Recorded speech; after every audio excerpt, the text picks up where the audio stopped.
Hello students welcome to my SM studio YouTube channel. तो तुम्हारा मैं काली एटा भिडिओ दिसो অসমীয়া क्वेश्चन पेपर मैं तुम्हारा सल्यूशन कर दिसो तुम्हारा 2026 की क्वेश्चन आहिबा तुम्हारा तार পৰা চাইছে ঠিক আছে কিন্তু তোমালোকে উত্তৰ বিচাৰিছে কমেন্টত বহুতই কৈছে গতিকে মই আজি ভিডিওটো তোমালোকৰ কাৰণে লৈ আহিছো তোমালোকক উত্তৰখিনি আলোচনা কৰি দিম তোমালোকক মই হট क्वेश्चन বোৰ আলোচনা কৰি দিম আৰু তোমালোকৰ গ্ৰামাৰ সেকশন সকলে আলোচনা কৰি দিম ভাব সম্প্ৰসাৰণ আলোচনা কৰি দিম এটা শব্দত প্ৰকাশ কৰা আলোচনা কৰি দিম আৰু তোমালোকৰ যিবোৰ ডাইৰেক্ট क्वेश्चन আছিল এইবাৰ মই তোমালোকক পেজ নম্বৰ কৈ দিম তোমালোকে তাৰ পৰা পঢ়ি লবা ঠিক আছে তো আহক আমি স্টাৰ্ট কৰো হা তোমালোকে যদি এতিয়ালৈকে চেনেলটো সাবস্ক্ৰাইব কৰা নাই তোমালোকে সাবস্ক্ৰাইব কৰিব আৰু ভিডিওটো লাইক কৰি দিব ঠিক আছে তো সময় নষ্ট নকৰাকৈ আমি ডাইৰেক্ট क्वेश्चन লৈ যাম ঠিক আছে প্ৰথমত আমাক কি क्वेश्चन দিছে অতি চমু উত্তৰ লিখা ক নম্বৰ क्वेश्चन দিছে যে সংমিশ্ৰণত অসমীয়া সংস্কৃতি নামৰ পুথিখনৰ লেখক কোন তো এইটো তোমালোকৰ অতিৰিক্ত क्वेश्चन মই দিছো উত্তৰ হ'ব মহেশ্বৰ নেওগ খ নম্বৰ क्वेश्चन দিছে আমাক ভাইৰাছ কি তো এই क्वेश्चनটোৰ উত্তৰ তোমালোকৰ পেজ নম্বৰ 59 ডাইৰেক্ট क्वेश्चन তোমালোকৰ কিতাপত দিয়া আছে 1 আৰু 2 নম্বৰ ঠিক আছে 2 নম্বৰ क्वेश्चन দিছে নিগনা শিকাৰীৰ প্ৰকৃত নাম কি তেওঁ কাক প্ৰথমে কাজিৰঙাৰ গড় দেখুৱাইছিল তো এই क्वेश्चनটোৰ উত্তৰ তোমালোকৰ পেজ নম্বৰ 80 क्वेश्चन নম্বৰ 9 খ নম্বৰ क्वेश्चन দিছে মই তোমালোকক এই क्वेश्चनটো নিজে দিছো যে অসমৰ সংস্কৃতি বৰাবৰণীয়া আৰু বৈচিত্ৰ্যময় পূৰ্ণ হোৱাৰ কাৰণ কি তো ইয়াৰ উত্তৰ ইয়াতে দি আছে অসমৰ সংস্কৃতি বৰাবৰণীয়া আৰু বৈচিত্ৰ্যপূৰ্ণ হোৱাৰ মূল কাৰণ হল ইয়াৰ ভৌগোলিক অৱস্থান আৰু বিভিন্ন জাতি জনগোষ্ঠীৰ সহাৱস্থান কালক্ৰমত মংগোলীয় আৰ্য অষ্ট্ৰিক আদি বিভিন্ন জনগোষ্ঠীৰ লোক অসমলৈ আহি ইয়াৰ মূল জনজাতত মিলি গৈছে যাৰ ফলত তোমালোকে এইবাৰ চাবা ঠিক আছে ইয়াৰ পিছত আমাক গ নম্বৰ क्वेश्चन দিছে তেহৰানৰ বিমানবন্দৰ কেইটা আৰু কি ইয়াৰ এই क्वेश्चनটো তোমালোকৰ পেজ নম্বৰ 95 আৰু क्वेश्चन হৈছে তোমালোকৰ 8 তোমালোকে কিতাপৰ পৰা তোমালোকে যি সাজেশন বা মিনিংৰ পৰা তোমালোকে উত্তৰটো চাই লবা কিনো ভিডিওটো তোমালোকৰ লং হৈ যায় ঠিক আছে তো তোমালোকে চেনেলটো সাবস্ক্ৰাইব কৰিব অনুগ্ৰহ কৰি কৈছো আৰু ভিডিওটো লাইক কৰি দিবা ক নম্বৰ क्वेश्चन দিছে আমাক ভাৰত বুৰঞ্জীত কেনেকৈ স্থানীয় আৰু বৈদিকতাৰ মাজত এটা সাংস্কৃতিক সম্বন্ধ গঢ়ি উঠিছে তাৰ প্ৰমাণ অলেখ আছে ভাৰতীয় সংস্কৃতি পাঠ্যৰ সহায়ত বুজাই লিখা এই क्वेश्चनটোৰ উত্তৰ তোমালোকক ইয়াত দিছো মই ভাৰতীয় সংস্কৃতিৰ ইতিহাসত স্থানীয় আৰু বৈদিকতাৰ মাজত এক সাংস্কৃতিক সম্বন্ধ গঢ়ি উঠাৰ বহু প্ৰমাণ আছে তোমালোকে বাকিবোৰ চাবা ভিডিওটো লং হয় ঠিক আছে তোমালোকে চেনেলটো সাবস্ক্ৰাইব কৰিব আৰু ভিডিওটো লাইক কৰি দিব ঠিক আছে তোমালোকে চেনেলটো সাবস্ক্ৰাইব কৰিব মই ওহাকালি তোমালোকৰ কাৰণে ইংলিশ আৰু সোশ্যাল সায়েন্সৰ কমন क्वेश्चन মই তোমালোকক আগবঢ়াই দিম ঠিক আছে তো তোমালোকে চেনেলটো সাবস্ক্ৰাইব কৰি লবা ইয়াৰ পিছত তোমালোকক খ নম্বৰ क्वेश्चन দিছে নাইবা দিছে এই क्वेश्चनৰ যে সভ্যতা আৰু সংস্কৃতিৰ শব্দ দুটাৰ মাজত পাৰ্থক্য বিচাৰ কৰা তোমালোকৰ এই क्वेश्चनটো ডাইৰেক্ট क्वेश्चन আছে পেজ নম্বৰ 44 क्वेश्चन 13 তোমালোকে চাই লবা কিতাপৰ পৰা 4 নম্বৰ क्वेश्चन দিছে অতি চমু উত্তৰ লিখা অৰুণিমা সিনহাৰ ঘৰ ক'ত আছিল ইয়াৰ উত্তৰ দিছে উত্তৰ প্ৰদেশত খ নম্বৰ क्वेश्चन দিছে পল আৰু পাহি কোন শ্ৰেণীত পঢ়ে তো পল হৈছে নৱম শ্ৰেণীত পঢ়িছিল আৰু পাহি হৈছে আমাৰ অষ্টম শ্ৰেণীৰ এজন ছাত্ৰ বা ছাত্ৰী তাৰ পিছত আমাক 5 নম্বৰ क्वेश्चन দিছে চমু উত্তৰ লিখা কাজিৰঙা ৰাষ্ট্ৰীয় উদ্যানত পল আফতাবত কি বিপদত পৰিছিল এই বিপদৰ পৰা হিয়তৰ কোনে উদ্ধাৰ কৰিছিল পেজ নম্বৰ 80 क्वेश्चन নম্বৰ 6 তোমালোকে চাই লবা উত্তৰ লিখা 6 নম্বৰ क्वेश्चन দিছে আমাক অৰুণিমাৰ সপন পূৰণ কৰাৰ ক্ষেত্ৰত বাইজি পালে কেনেদৰে সহায় কৰিছিল page number 66 question 3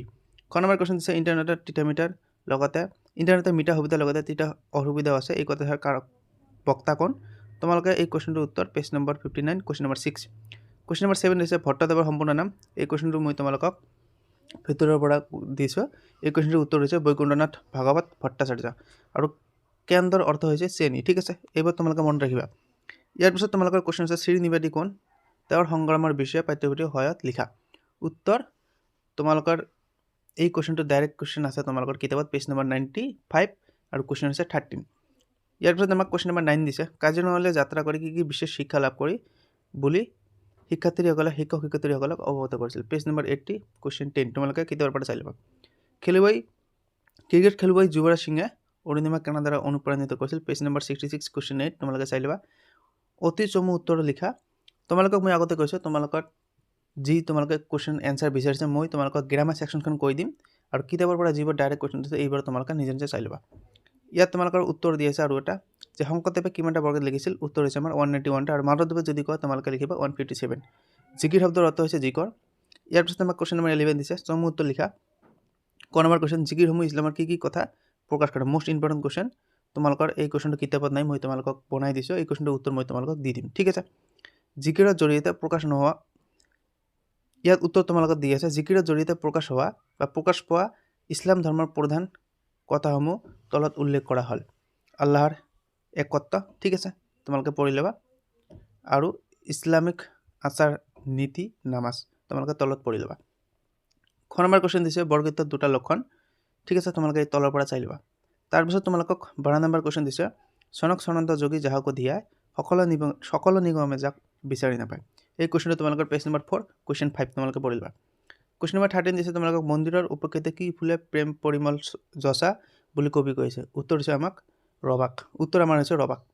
question number খ দিছে অসমৰ সাংবিধান ক'ত জিলিকিছিল, সকলোৱে জানে দুপৰৰ পূৰ্ণ আলোকত। কুৱেশ্যন নম্বৰ গ দিছে হৰকৃষ্ণ ডেকাৰ একমাত্ৰ উপন্যাস নাম কি। এই কুৱেশ্যনটো মই তোমালোকক বনাই দিছোঁ, অতিৰিক্ত কুৱেশ্যন, মষ্ট ইম্পৰ্টেণ্ট কুৱেশ্যন। উত্তৰ হৈছে আগন্তুক, তোমালোকে মনত ৰাখিব, এইটো আহিব। কুৱেশ্যন নম্বৰ 14 দিছে কবিয়ে বা কবি সৈয়দ আব্দুল মালিক কি মৰাৰ পাছতো অসমতা জননাব বুলি ভাবিছিল। তোমালোকে ইয়াৰ উত্তৰ মই অসমীয়া কবিতাটোৰ পৰা পঢ়িবা। তাৰপিছত কুৱেশ্যন নম্বৰ 15 দিছে আমাক মই অসমীয়া কবিতাটোৰ মূল ভাৱ লিখা, তোমালোকে পঢ়ি ল'বা। ব্যাখ্যা দিছে মৰিলেও দাহ কৰিবলৈ এজন মানুহ নাই। উত্তৰ হৈছে তোমাৰ কুৱেশ্যনটো হৈছে আমাৰ পেজ নম্বৰ 25, কুৱেশ্যন হৈছে 8ৰ ক। তাৰপিছত আমাক যিবোৰ দিছে গ্ৰামাৰ ছেকশ্যন, এই সকলোবাৰ উত্তৰ মই তোমালোকক আলোচনা কৰি দিম। কুৱেশ্যন নম্বৰ 16 দিছে বেজ বাক্য লিখা, আমাক এটা লিখিব কৈছে, মই তোমালোকক 3টাৰ উত্তৰ দি দিম। ফুলা কিদা দি আছে, বেজ বাক্য হৈছে আমাৰ ফুলত থকা যি কিদা, উপপদ তৎপুৰুষ সমাজ, ঠিক আছে। তাৰপিছত তোমালোকক 20 গত দি আছে জগতত 20, সপ্তমী তৎপুৰুষ সমাজ, সম্পত্তি দি আছে সম্পদৰ প্ৰতি, জ্যোষ্ঠী তৎপুৰুষ সমাজ, তোমালোকে চাই ল'বা। কুৱেশ্যন নম্বৰ খ দিছে তলৰ শব্দবোৰৰ সন্ধি ভঙা, তোমালোকক উত্তৰ মই দি দিছোঁ ইয়াতে তিস্যাতুন, তিস্যা যোগ আতুৰ। তাৰপিছত তোমালোকক যথাযথ দি আছে যথা যোগ অৰ্থ। তাৰপিছত তোমালোকক দি আছে তিন্দ্ৰিয়, তীক্ষ্ণ যোগ ইন্দ্ৰিয়, ঠিক আছে। গৰমৰ কুৱেশ্যন দিছে তলত দিয়া বাক্যটি সৰল বাক্যলৈ পৰিৱৰ্তন কৰা। বাক্যটো আমাক কি দিছে প্ৰমোদ পৰীক্ষাত প্ৰথম হৈছিল সেইকাৰণে তেওঁক সকলোৱে ভাল পাইছিল। উত্তৰ হ'ব আমাৰ সৰল বাক্যটো হ'ব পৰীক্ষাত প্ৰথম হোৱাৰ বাবে প্ৰমোদক সকলোৱে ভাল পাইছিল। তাৰপিছত আমাক ঘ নম্বৰ কুৱেশ্যন দিছে তলত দিয়া শব্দৰ দন্ত্য আৰু বৈদ্যাস্বৰ হোৱাৰ কাৰণ কি। উত্তৰ দি আছে দুষ্ট। ইয়াৰ উত্তৰ আমাক দি আছে দন্ত্যাস্বৰ আগত উকাৰ থকাৰ বাবে দন্ত্যাস্ব মধ্যাহ্ন হৈছে। পৰিণাম দি আছে পৰি উপসৰ্গৰ পিছত দন্ত্যান্ন মধ্যাহ্ন হৈছে। পৰিষ্কাৰ উত্তৰ হৈছে আমাৰ পৰি উপসৰ্গৰ পিছত থকা দন্ত্যাস্ব মধ্যাহ্ন হৈছে, ঠিক আছে। তাৰপিছত আমাক দিছে যথা স্থানত জ্যোতি চিহ্ন বহুৱা। ৰামে কৈছে হৰি যোৰহাটলৈ গ'ল। উত্তৰ হৈছে ৰামে কৈছে, তোমালোকে কমা উদ্ধকমাটো চাবা, হৰি যোৰহাটলৈ গ'ল, ঠিক আছে। দাড়ি আৰু এইফালে আমাৰ উদ্ধকমা, ঠিক আছে। 6 নম্বৰ কুৱেশ্যন দিছে আমাক তলত দিয়াৰ অৰ্থ প্ৰকাশ হোৱাকৈ এটি বাক্য ৰচনা কৰা। সাত ঘাটৰ চেলেঙি, এইটো হৈছে আমাৰ জ্ঞানী। তাৰপিছত ঘাট মাৰোতো জানাই, কপাল ফুলিন মানে সৌভাগ্য উপস্থিত হ'ল, ঠিক আছে, তোমালোকে পঢ়ি ল'বা। 6 নম্বৰ কুৱেশ্যন দিছে তলত দিয়া কোনো এটা শব্দৰ বিপৰীত শব্দ লিখা। আনন্দ হ'ব আমাৰ নিৰানন্দ। তাৰপিছত প্ৰৱেশ হ'ব প্ৰস্থান, কষ্ট আমাৰ হ'ব সুখ। বৰ্গীত জ নম্বৰ কুৱেশ্যন দিছে এটা শব্দত প্ৰকাশ কৰা। যি সকলোৱে জানে তেওঁ হৈছে জ্ঞানী, যি আনৰ ভাল দেখিব নোৱাৰে তেওঁ হৈছে পৰশ্ৰীকাতৰ, আৰু আচলতে ঘটনা হৈছে সাম্প্ৰতিক, ঠিক আছে। ইয়াতে মই সাম্প্ৰতিকটো লিখি দিছোঁ। জ নম্বৰ কুৱেশ্যন দিছে তলত দিয়া যিকোনো এটা শব্দৰ প্ৰত্যয় ভাঙি দেখুওৱা। বান্ধৱী দিছে, ইয়াত তোমালোকৰ উত্তৰ হ'ব তোমালোকৰ এইটো বান্ধনী নহয় ৰান্ধনী হ'ব। উত্তৰ হ'ব ৰান্ধনী শব্দটো ৰান্ধ মূল শব্দ আৰু উনি প্ৰত্যয় লগ লাগি গঠন হৈছে। খেতিয়ক দিছে, খেতিয়ক শব্দটো খেতি মূল শব্দ আৰু ইয়ক বা অক প্ৰত্যয় লগ লাগি গঠন হৈছে। ঘৰচীয়া শব্দটো দিছে, ঘৰচীয়া শব্দটো ঘৰ মূল শব্দ আৰু চিয়া প্ৰত্যয় লগ লাগি গঠন হৈছে। 9 নম্বৰ কুৱেশ্যন দিছে তলত দিয়া বা তলত যিকোনো এটা শব্দৰ সমানাৰ্থক শব্দ লিখা। মই 3টা তোমালোকক দি দিছোঁ, আকাশ গগন, ফুল পুষ্প, তনয় পুত্ৰ, ঠিক আছে। তাৰপিছত আমাক কুৱেশ্যন নম্বৰ 17 দিছে 17 নম্বৰ কুৱেশ্যন। ভাৱ সম্প্ৰসাৰণটো মই তোমালোকক অকল কৈ দিছোঁ। শুই থকা শিয়ালে হাত ধৰিব নোৱাৰে, মই তোমালোকক ইয়াৰ উত্তৰ দিছোঁ। এই ফকৰা যোজনাটোৱে আমাক সোঁৱৰাই দিয়ে যে জীৱনত সফলতা লাভ কৰিবলৈ হ'লে আমি কাম কৰিব লাগিব। শিয়ালটোৱে যদি হাত ধৰিব বিচাৰে তেন্তে সি সক্ৰিয় হ'ব লাগিব, স্বীকাৰ কৰিব লাগিব। বাকীবোৰ তোমালোকে চাবা, ভিডিঅ'টো লং হৈ গৈ আছে, ঠিক আছে। তোমালোকে চেনেলটো ছাবস্ক্ৰাইব কৰিবা, মই তোমালোকক বাৰে বাৰে কৈ আছোঁ, আৰু ভিডিঅ'টোত লাইক কৰি দিবা। আৰু বাকী যি তোমালোকৰ খ নম্বৰ কুৱেশ্যন আছে এইবাৰ উত্তৰ তোমালোকে পঢ়ি ল'বা, গ নম্বৰ উত্তৰ তোমালোকে পঢ়ি ল'বা, কাৰণ ভিডিঅ'টো বহুত লং হ'ব, ঠিক আছে। মই তোমালোকক অকল এটা কৈ দিছোঁ। কুৱেশ্যন নম্বৰ 18 দিছে তলত দিয়া কোনো এটা বিষয়ৰ ওপৰত এটি কি কৈছে ৰচনা লিখা ঠিক আছে তোমালোকৰ ইয়াত স্পেলিং ভুল হৈছে বানা দি আছে ৰচনা লিখা হ'ব তো অসমৰ নিবনুৱা সমস্যা পঢ়িবা তোমালোকে জুবিন গাৰ্গ মই তোমালোকৰ এইবোৰ উত্তৰ দিয়া নাই ৰচনা পাঠৰ উত্তৰ মই তোমালোকক দিয়া নাই আৰু দ্ৰুত পাঠৰ যিবোৰ কুৱেশ্যন আছে এইবোৰ উত্তৰ মই তোমালোকক দিয়া নাই বাকী ইয়াৰ পিছত যিবোৰ সৰু কুৱেশ্যন আৰু ৰচনা টাইপ কুৱেশ্যন আছে মই এইবোৰ উত্তৰ তোমালোকক দিছোঁ অৰ্থশাস্ত্ৰ কোন ৰচনা কৰিছিল কৌটিল্যসকলে জানে বিক্ৰমশিলা বিশ্ববিদ্যালয়ৰ বিশেষ চমুটোকা লিখা তোমালোকে পঢ়ি ল'বা নাগাৰ্জুন কোন ক'ত আছিল আৰু কি কৰিছিল এইটো মোষ্ট ইম্পৰ্টেণ্ট কুৱেশ্যন তোমালোকে এইটো পঢ়িবা তোমালোকৰ কিতাপত ডাইৰেক্ট কুৱেশ্যন দি আছে কুৱেশ্যন নম্বৰ আমাক 23 দিছে আজিকালিৰ শিক্ষাৰ লগত প্ৰাচীন কালৰ ভাৰতৰ শিক্ষাৰ মূল পাৰ্থক্যৰ কথা বহলাই লিখা এই কুৱেশ্যনটো তোমালোকে পঢ়িবা এইটো ইম্পৰ্টেণ্ট কুৱেশ্যন ঠিক আছে এইটো তোমালোকৰ কিতাপত ডাইৰেক্ট দি আছে খ নম্বৰ কুৱেশ্যন দিছে প্ৰাচীন ভাৰতত কেইখন বিশ্ববিদ্যালয় আছিল প্ৰত্যেকৰে নাম লিখা নালন্দা তক্ষশিলা আৰু কি কি আছে তোমালোকে লিখিবা ঠিক আছে অতি চমু উত্তৰ লিখা তোমালোকক কৈছে অম্বিকাগিৰি ৰায়চৌধুৰীয়ে গুৱাহাটীৰ কোনখন বিশ্ববিদ্যালয়ত শিক্ষা লাভ কৰিছিল এই কুৱেশ্যনটোৰ উত্তৰ মই তোমালোকক কৈ দিম উত্তৰ হৈছে সোণাৰাম হাইস্কুল ঠিক আছে 25 নম্বৰ কুৱেশ্যন দিছে মোষ্ট ইম্পৰ্টেণ্ট কুৱেশ্যন তোমালোকৰ থৰ ঝাৰু থৰ ভাই কবিতাটোৰ মাজেৰে কবি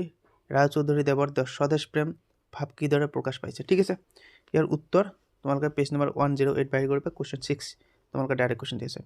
তাৰপিছত তোমালোকক চমুটোকা লিখিব কৈছে নাইবা পৃথু পেজ নম্বৰ 103 বাহিৰ কৰিবা ইয়াৰ পিছত তোমালোকক পেজ নম্বৰ ইয়াৰ পিছত তোমালোকৰ কুৱেশ্যন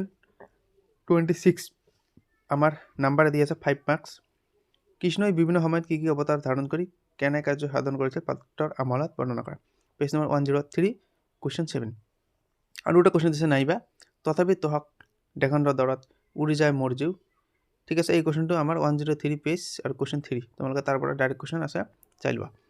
ইয়াৰ পিছত আমাক দিছে এইবাৰ মই আলোচনা কৰাই দিম তলৰ বাক্যটো শুদ্ধকৈ লিখা আজিকালি সকলোবাৰ স্কুল 10টা বজাত বহে তোমালোকৰ ইয়াতে উত্তৰ দিছে আজিকালি সকলোবাৰ স্কুল 10টা বজাত বহে এইটো আমাৰ সৰল বাক্যত হ'ব আজিকালিৰ স্কুলবোৰ 10 বজাত বহে ঠিক আছে খ নম্বৰ কুৱেশ্যন দিছে উপসৰ্গ ব্যৱহাৰ কৰি এটা শুদ্ধ বাক্য লিখা এইটো আমাৰ তেওঁ অপকৰ্ম কৰিলে গ নম্বৰ কুৱেশ্যন দিছে গাখীৰখিনি পৰিল ডেছত আমাৰ কি হ'ব খালী ঠাইত উপযুক্ত অনুসৰ্গ বহুৱা উত্তৰ হ'ব আমাৰ তলত পৰিল বা পৰিল তলত ঠিক আছে কুৱেশ্যনটো তোমালোকে চোৱা ডেছত হ'ব আমাৰ তলত এইটো ইয়াৰ পিছত আমাক ঘ নম্বৰ কুৱেশ্যন দিছে তলত দিয়া শব্দ দুটাৰ একোটাকৈ সমাৰ্থক শব্দ লিখা হাত আমাৰ হ'ব হস্ত হামি আমাৰ হ'ব পতি বদন মুখ ঠিক আছে নম্বৰ কুৱেশ্যন দিছে তলত দিয়া কোনো এটা শব্দৰ আধুনিক ৰূপ লিখা হাবলি দিছে আমাৰ সুহাইল আৰু হাবলি দিছে ঠিক আছে হাবলি হ'ব আমাৰ হাবিলি আৰু সুহাইল হৈছে আমাৰ সুহত ঠিক আছে 4 নম্বৰ কুৱেশ্যন দিছে যিকোনো দুটা বিপৰীত লিংগ লিখা গিৰি গিৰিহিনী পিতা মাতা কন্যা পুত্ৰ কুৱেশ্যন নম্বৰ 28 দিছে তলত দিয়া যিকোনো ছন্দৰ সূত্ৰ লিখি উদাহৰণ দিয়া মোষ্ট ইম্পৰ্টেণ্ট কুৱেশ্যন তোমালোকে ছন্দ আহিবই চৰণ তোমালোকে ইয়াৰ পৰা পঢ়ি ল'বা চৰণ খণ্ডত প্ৰতিটো শাৰী বা চৰণত 8টা আখৰ বা মাত্ৰা থাকে ইয়াত সাধাৰণতে 4+4 কৈ দুটা ভাগত বা 4 কৈ দুটা ভাগত যদি পৰা প্ৰতিটো চৰণৰ শেষত মিল থাকে উদাহৰণ দিছে ৰাম নাম পৰমধন 4+4 8 আন নাম নিৰ্ধন 4+4 8 ঠিক আছে ঝুমুৰি দি আছে ঝুমুৰি ছন্দত প্ৰতিটো চৰণত সাধাৰণতে 10টা বা 12টা আখৰ থাকে ঠিক আছে ইয়াত 6 4 বা 6 কৈ দুটা ভাগত যদি পৰে এই ছন্দ লোকগীত বিশেষকৈ ঝুমুৰ গীতত বেছিকৈ ব্যৱহাৰ হয় পয়াৰ দি আছে মোষ্ট ইম্পৰ্টেণ্ট তোমালোকৰ এইটো আহে পয়াৰ প্ৰতিবাৰে পয়াৰ ছন্দৰ সূত্ৰ পয়াৰ ছন্দত প্ৰতিটো চৰণত 14টা আখৰ বা মাত্ৰা থাকে ইয়াত 8-6 কৈ দুটা ভাগত যদি পৰে অসমীয়া সাহিত্যৰ পুৰণি কাব্যসমূহত এই ছন্দৰ বহুল ব্যৱহাৰ দেখা যায় উদাহৰণ দি আছে শ্ৰৱণে কীৰ্তনে হৰি নাম উচ্চাৰায় 8+6 ঠিক আছে 14 পাপ তাপ দূৰ হয় বৈকুণ্ঠে গতি লয় 8+6 ঠিক আছে 14 তো ভিডিঅ' আমাৰ আজি যিখিনি তোমালোকে উত্তৰখিনি বিচাৰিছে মই তোমালোকক উত্তৰখিনি কৈ দিছোঁ যথা সম্ভৱ তোমালোকে কম সময়ৰ ভিতৰত দি দিছোঁ ঠিক আছে তোমালোকে চেনেলটো ছাবস্ক্ৰাইব কৰিবা আৰু ভিডিঅ'টোত লাইক কৰি দিবা